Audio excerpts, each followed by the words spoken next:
강남 세브란스병원 소화기내과에서 일하고 있는 윤영훈입니다. 오늘 말씀드릴 내용은 주로는 헬리코박터균에 대한 이야기와 위 건강에 대한 이야기가 될 것인데요. 먼저 이 행사를 준비한 저희 학회를 잠깐 소개해드리면 사단법인 헬리코박터 마이크로바이옴 연구회라는 단체입니다. 사실 위의 병을 일으키는 이 헬리코박터균 뿐만 아니라 위에 기생하는 그런 다양한 균들을 연구하는 그런 학회고요. 이런 연구뿐만 아니라 대국민 홍보 사업을 좀 해야 되겠다라는 취지로 오늘의 행사가 준비된 거고, 위 건강의 날이라는 날은 이번에 처음으로 저희가 이제 만들게 되었어요. 위 건강의 날은 6월달 첫째 수요일로 우리가 하자라고 이렇게 정했고, 그래서 이 CBS 라디오를 통해서 위 건강의 날을 정하고 이런 대국민 홍보 사업을 한다라는 거를 좀 홍보를 좀 했었고요. 내년에도 할 겁니다. 일단 서두에 위를 내시경을 보면은 위 안에는 이렇게 생겼어요.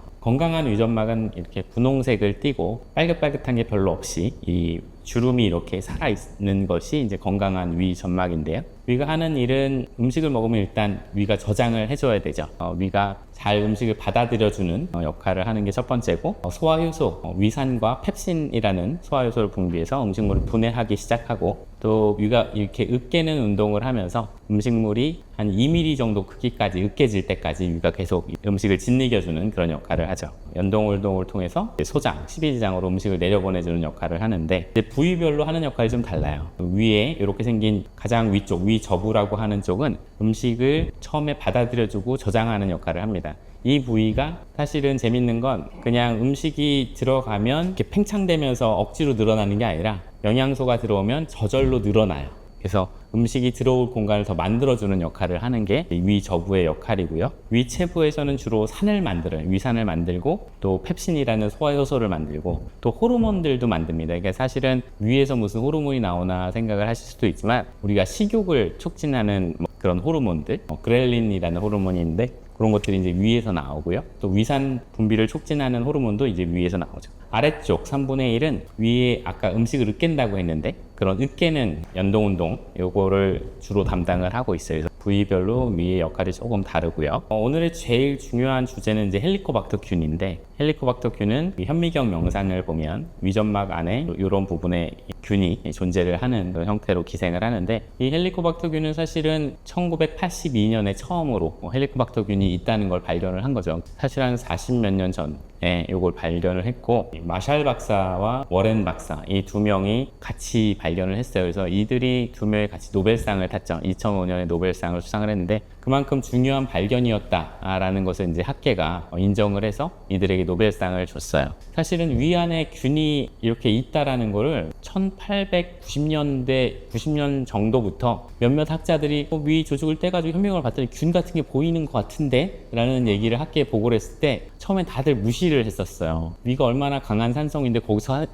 균이 어떻게 살 수 있겠어? 너 바보 아니야? 이렇게 미친놈 취급을 하던 시절이 있었는데, 이들이 이 특별한 균이 정말 있다는 걸 증명을 했거든요. 근데 왜 이렇게 중요한 발견에 노벨상 정도까지 줄 정도로 왜 중요한가? 이 헬리코박터균은 위에 염증을 일으키고요. 대부분의 경우는 증상이 없지만 궤양을 일으키는 경우가 있고, 또 장상피화생, 위축성 위염 이런 변화를, 위 점막이 좀 낡아가는 변화를 유도를 해요. 그를 통해서 위에 이형성증, 선종이라는 종양을 만들기도 하고 위염을 만들기도 합니다. 그래서 전체 헬리코박터균이 그러니까 감염되어 있는 사람의 대부분은 사는 동안에 문제를 일으키진 않지만, 적게는 0.1%, 많게는 3% 정도가 위암으로 발병을 한다는 거죠. 또한 위에 좀 다른 종류의 악성 종양인 말티인프종이라는 것을 일으키기도 해요. 이런 병들의 원인이기 때문에 이제 헬리코박터균이 중요하다라고 보는 건데, 위암을 일으킨다고 했는데 위암은 어떤 병인가? 이렇게 조그맣게 시작을 합니다. 위 점막에 조그맣게 시작을 해서 점점 증식을 하다 보면 아주 험한 종괴까지 자랄 수가 있고, 이 정도 되면 증상이 생기기 시작하죠. 그래서 정상적인 위의 구조를 파괴하고 위의 기능을 상실하게 만들고, 치료를 하지 않으면 종국에는 간으로 전이한다든지 뼈로 전이한다든지 폐로 전이하면서 전신으로 전이하면서 생명을 위협하는 질환이 바로 위암입니다. 우리나라는 위암이 굉장히 많이 발병하는 나라예요. 이게 세계 지도인데, 이 초록색 부분은 위암이 많이 안 생기는 지역이고, 빨간색 부분은 위암이 많이 생기는 지역입니다. 우리나라는 대표적으로 세계에서 위암이 가장 많이 발생하는 지역 으로 분류가 되고 있는데, 재미있는 거는 헬리코박터균이 얼만큼 흔히 그 사회에 감염을 일으키고 있는가를 보여주는 세계지도가 이거거든요.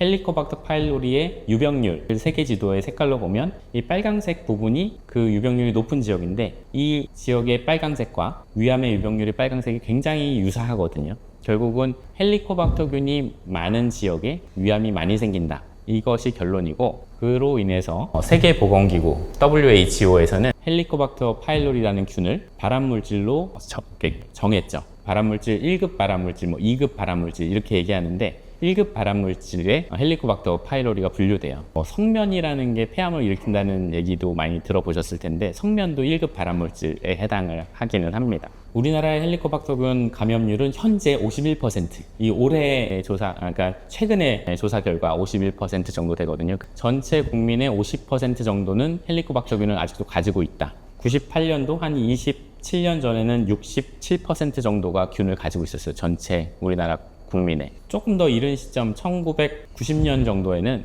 전체 국민의 70% 이상이 헬리코박터균을 갖고 있었어요, 우리나라가. 그 정도로 우리나라는 헬리코박터균들을 많이들 가지고 계신 경향이 있고, 근래 이렇게 좀 줄어드는 건 위생 상태들이 좀 개선되고, 또 헬리코박터균에 대한 관심들이 좀 있고, 제균 치료를 받으시는 분들도 많이 늘어나면서 감염률이 좀 떨어지고 있어요. 그러면 헬리코박터균을 어떻게 하면 피할 수 있느냐? 어떻게 감염되는지를 알아야 어떻게 하면 피할 수 있는지를 알 텐데, 감염된 사람에서 다른 사람에게 전염이 될 수는 있는데 쉽게는 전염이 되지 않아요. 주로는 유아기에 감염된다라고 지금 조사가 되고 있는 게, 왜 유아기에는 자기 위생관념이 없잖아요. 아무거나 입에 넣었다 뺐다 하고 뭘 빨기도 하고, 그런 시기에 주로 감염이 된다라고 하고, 성인이 된 뒤에 감염은 좀 드물다. 예전에는 식수를 우물물을 썼었어요. 근데 우리가 우물물을 쓰던 시절에는 사실 아무리 우물물이 깨끗하다라고 하더라도 그 당시에는 화장실도 지금 같은 이런 시설이 아니라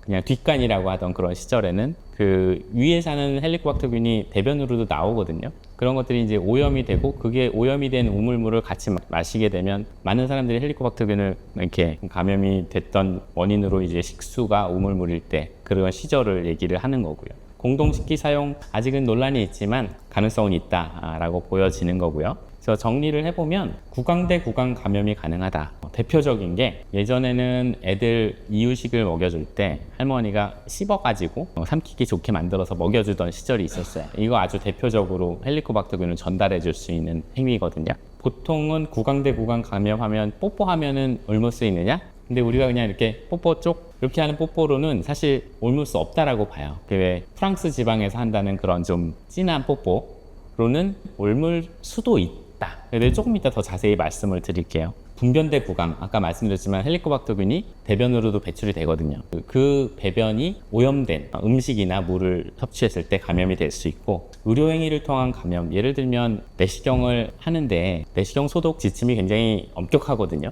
한번 어떤 분에게 내시경을 하면 그 기계를 회수해서 엄청 소독을 제대로 돌려가지고 다음 분에 내시경을 해야 되는데, 그런 것들이 잘 지켜지지 않는 의료기관에서는 내시경을 통한 감염이 될 수도 있다. 이런 얘기가 있고, 식수, 아까 제가 물음표를 한 이유는 이제는 우리나라에 우물물을 드시는 분들은 별로 없기 때문에 현재 시점에서는 식수를 통한 감염은 좀 가능성이 낮다. 다들 정수기물을 드시거나 차라리 수돗물을 드신다면 수돗물은 안전하다 정도 말씀을 드릴 수가 있고요. 아까 키스하면 옮을 수 있습니까? 위에 살거든요, 헬리코박터균은. 왜 위에 사냐면 산성을 좋아해요. 산성이어야 살 수 있어요. 근데 식도를 통해서 입으로 연결이 돼 있으니까 헬리코박터균이 위에 사는 균이 입으로 올라올 수는 있어요. 그런데 얘는 입은 이제 산성이 아니잖아요. 입에서는 이 균이 증식하거나 집락을 형성할 수는 없어요. 그게 무슨 얘기냐면, 이 PCR 검사를 해보면, 구강의 치석이나 치태에서 PCR 검사를 해보면 헬리코박터균이 양성이 나와요. 헬리코박터균이 있는 것 같은데 그거를 가지고 아무리 배양을 해봐도 헬리코박터균이 자라지 않아요. 그러면 어떻게 판단해야 되냐면, 구강 치석이나 치태에 있는 헬리코박터균은 헬리코박터균의 사체다, 죽은 균이다 라고 봐야 되는 게 맞거든요. 그러니까 올라는 오는데 구강 안에서 헬리코박터균이 감염력을 유지할 수 있는 시간은 굉장히 짧구나, 이렇게 해석을 하고 있어요. 왜냐하면 헬리코박터균은 산성 환경에서 증식하고 산성 환경에서 자기의 활력을 얻기 때문에 그러하다. 성인에서는 내시경이 소독이 잘 안 됐거나 치과 시술의 어떤 그런 수술 도구가 소독이 제대로 안 됐을 때 전염의 위험성이 있다. 많은 분들이 헬리코박터균이 있는 사람과 같이 식사를 하면 균이 옮는 거 아니냐라는 걱정들을 하시는데 사실 답은 일단 아니오입니다. 왜냐하면 요즘은 모르는 사람들하고 식사하면서 찌개 가운데 놓고 같이 떠먹는 일은 별로 없잖아요. 다들 자기 앞에 앞접시를 놓고 이렇게 덜어서 드시는 그런 경우가 이제 일상화됐기 때문에 그런 정도의 저기로 균을 주고받기는 좀 어렵다 라고 생각을 하시면 되고, 술잔 주고받기로 균이 옮을 수 있습니까? 이론적으로는 옮을 수도 있기는 하겠죠. 사실 구강에는 전염력이 유지된 헬리코박터균이 거의 존재하지 않는다라고 보긴 하지만 술 먹다가 너무 많이 마셔가지고 구토를 하기도 하잖아요.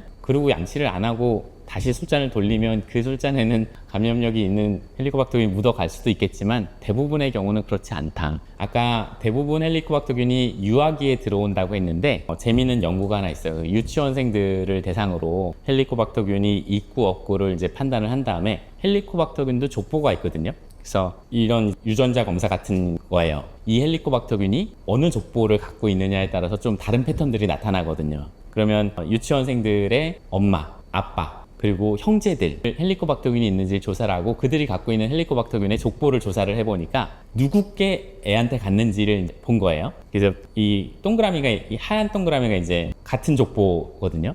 1등은 엄마예요. 엄마의 헬리코박터균이 아이의 헬리코박터균과 족보가 똑같아. 그러니까 엄마가 애한테 주는 경우가 가장 많다. 1번이 엄마고 2번이 아빠예요. 2번이 아빠. 아빠랑 똑같은 족보의 헬리코박터균이 애한테 간 경우도 있고, 그 다음에 3번이 뜨문뜨문하게 형제들끼리 주고받는 거. 그 다음에 여기 표에는 안 나오지만 친구 또는 고모, 유아라고 그러니까 유모라고 하죠. 아기 때 봐주는 그 역할을 해주는, 그렇게 주고받을 수가 있고, 이 친구가 굉장히 적다는 건 같이 이렇게 일상생활을 하는 거 정도로는 아주 친밀한 관계여야지 균이 서로 옮아갈 수 있다. 아까 제가 잠깐 질문을 드렸지만 헬리코박터균이 키스로 감염이 됩니까? 그냥 이렇게 쪽 뽀뽀하는 걸로는 주고받을 확률이 사실 별로 없고요. 신혼부부들끼리는 좀 주고받는 것 같기는 해요.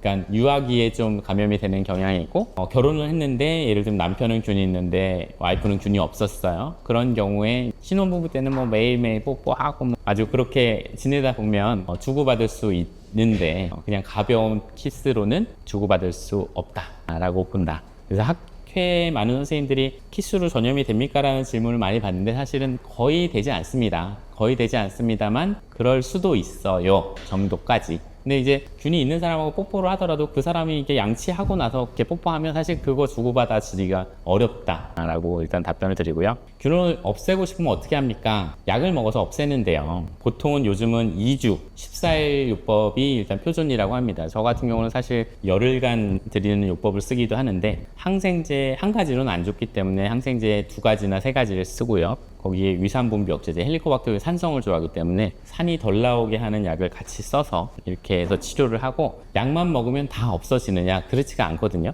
재균출의 성공률은 한 80% 전후예요. 무슨 얘기냐면 약은 먹었지만 내가 균이 그대로 남아있을 확률이 20% 정도 된다. 그렇기 때문에 재균 치료가 성공했는지 아니면 실패했는지를 꼭 확인을 해볼 필요가 있어요. 이걸 왜 중요하게 강조하냐면 균이 있다고 해서 약을 먹었는데 1년 있다가 다시 건강검진을 받았더니 헬리코박터균이 또 있대요. 그러면 이것이 재감염된 건지 아니면 전에 먹었던 약에 치료 실패한 건지, 이게 아리송하거든요. 그러면은 이게 내성균이니까 더 센 약을 써야 되는 건지, 아니면 처음에 균이 죽었다가 재감염된 거면 다시 처음 썼던 약을 또 써도 되는 건지, 이런 것들이 애매해지기 때문에 균이 없어졌는지 확인을 해야 되는데, 확인을 하는 시점은 보통은 약을 먹은 지 한 달 정도 지날 때, 한 달 정도 지나고 나서 검사를 해야 되고, 가장 많이 하는 검사가 요소호기 검사인데 이거 내시경 안 하고 이렇게 호흡으로 균이 있는지 맞출 수가 있어요. 이게 어떻게 가능하냐면 헬리코박터균은 산성을 좋아한다 그랬잖아요. 이 산성을 좋아하는 이유가 요소라는 물질을 자기가 먹이로 삼아요. 요소를 분해시키면 암모니아가 생기거든요.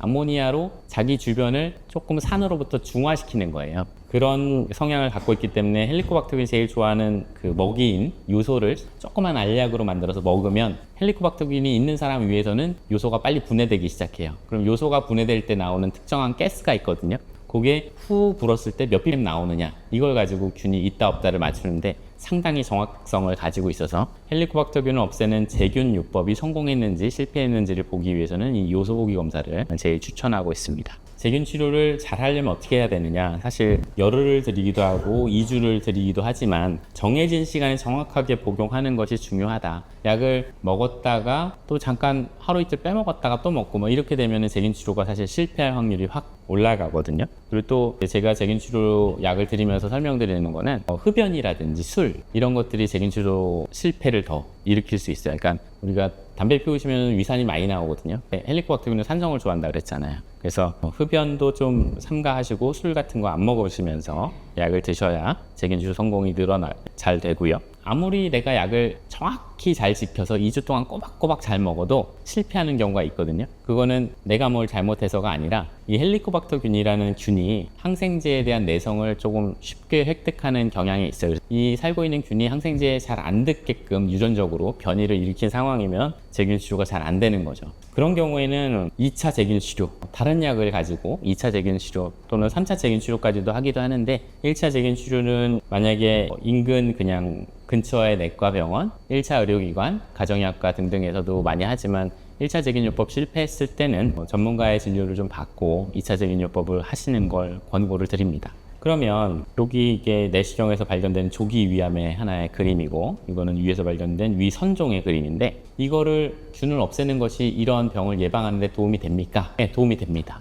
위암의 예방에 도움이 되는데 어느 정도 도움이 되느냐? 위암의 가족력이 있는 경우는 확실히 도움이 됩니다. 위암의 가족력이 있다는 것은 내가 위암의 위험성이 남들보다 높다는 거거든요. 그런 경우에는 꼭 세균 치료를 하시는 게 바람직하고 그러면은 일반인들은 전체 국민을 대상으로 세균 치료를 열심히 하시라고 홍보를 해야 됩니까? 일반인은 어떻게 됩니까? 그거에 대해서는 좀 데이터를 보면 좋은데 여기 그래프가 보여주는 건 뭐냐면 왼쪽의 그래프는 한번 조기 위암이 있어서 내시경으로 도려낸 치료를 했어요. 그리고 나서 균이 있는 걸 그대로 둔 사람과 균을 없앤 사람 사이에서 한 10년 이상 추적 관찰을 해보면 균을 없앤 사람에서 훨씬 위암이 덜 생기죠.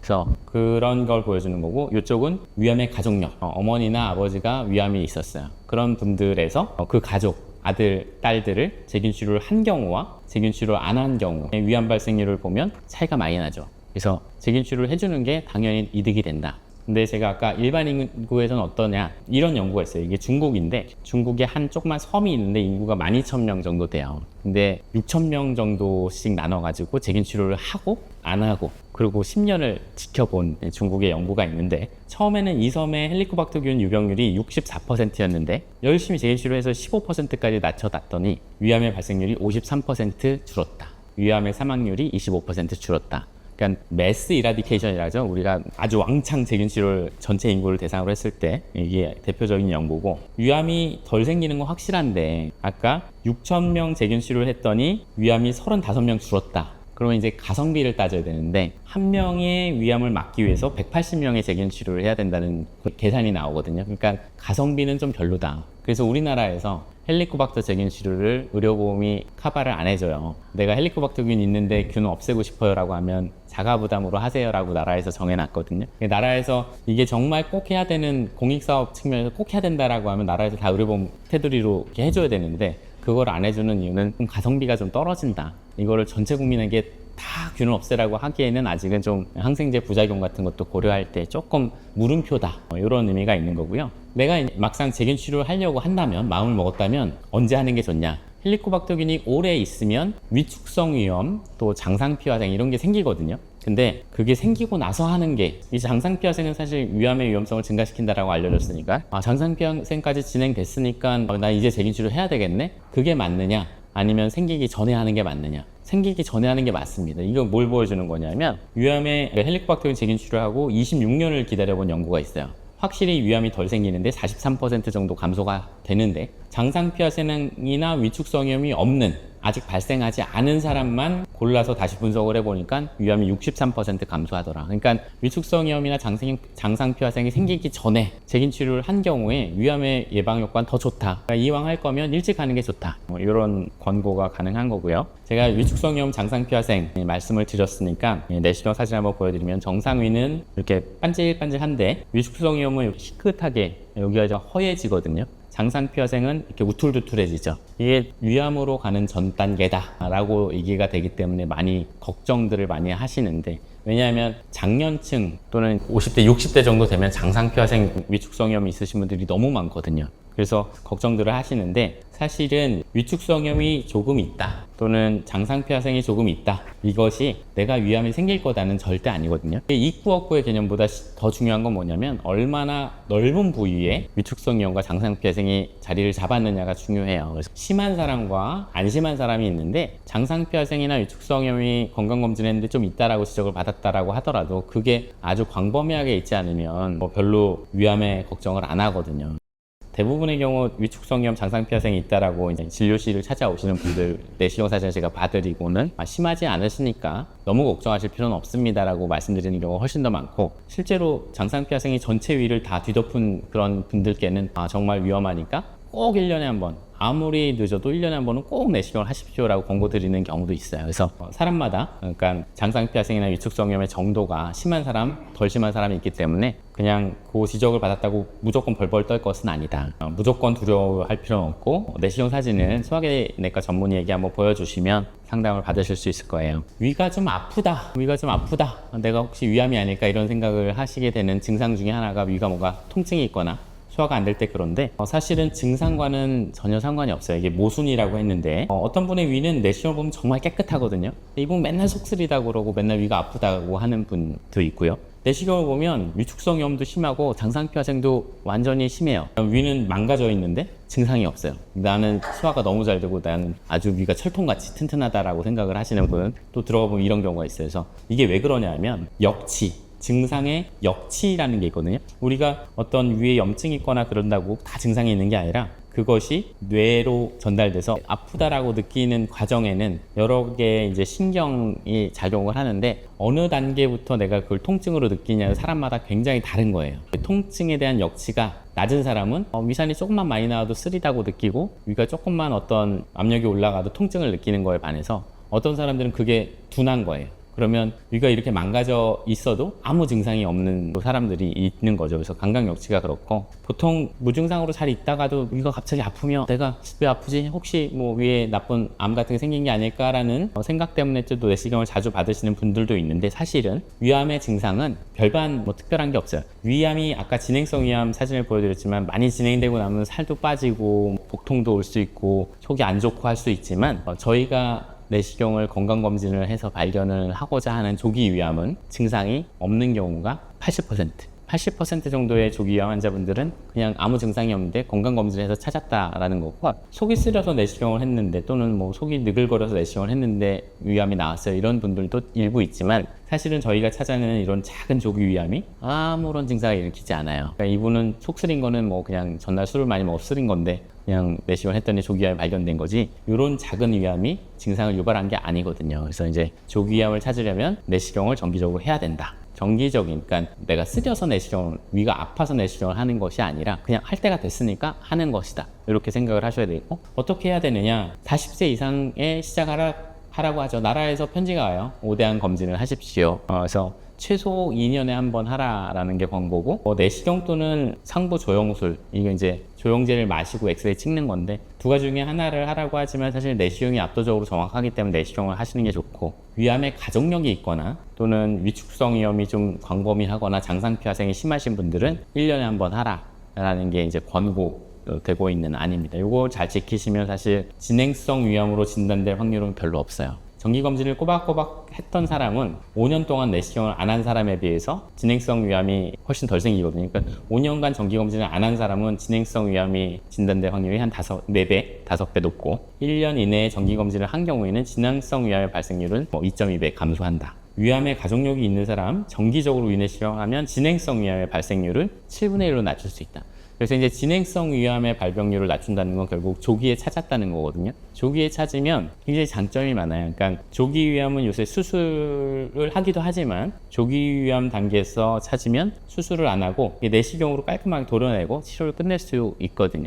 그러니까 예후도 좋고 위를 없애지 않고 그냥 가지고 살기 때문에 삶의 질도 좋고, 그래서 입원 기간도 짧고, 그래서 내시경을 좀 정기적으로 하는 거, 그러니까 위암에 가족력이 있다든지 이러면 사실 헬리코박터균 없애는 거는 강력히 추천하지만 그런다고 위암이 100% 예방되는 건 아니거든요. 100% 예방할 수 없다면 어차피 생길 수 있겠지만 조기에 찾는 것이 중요하다. 조기에 찾으면 치료도 간단해지고 예후도 좋고 삶의 질도 좋아진다. 요약을 하면 헬리코박터균이 중요한 이유는 이 위축성염, 또 장상피화생 이런 거의 원인이 되고 또 위암의 원인이 된다. 이게 중요한 이유고, 헬리코박터균을 없애는 치료를 적절한 시기에, 너무 늦지 않은 시기에 하는 것은 위암의 예방에 효과적이다라는 거고요. 또 위의 건강을 위해서는 어떤 증상이 있을 때 내시경을 받아봐라가 아니고 증상이 없더라도 할 때가 됐으면 한다. 내가 위가 비교적 점막이 건강한 상태다라고 하면 2년에 한 번 하시면 되고, 위 점막이 좀 안 좋다라는 얘기를 들었으면 1년에 한 번 하시면 됩니다. 위암은 어느 정도 헬리코박터균을 없애면 한 60%까지 줄일 수 있다라고는 하는데 완전한 예방은 어렵거든요. 하지만 조기에 찾으면 예후가 좋을 뿐만 아니라 수술 없이 내시경 치료가 가능하다라는 정도까지 말씀을 드렸고요. 그래서 준비한 강좌의 내용은 여기까지고, 질문 있으시면 질문에 답변 드리는 시간을 잠시 갖겠습니다.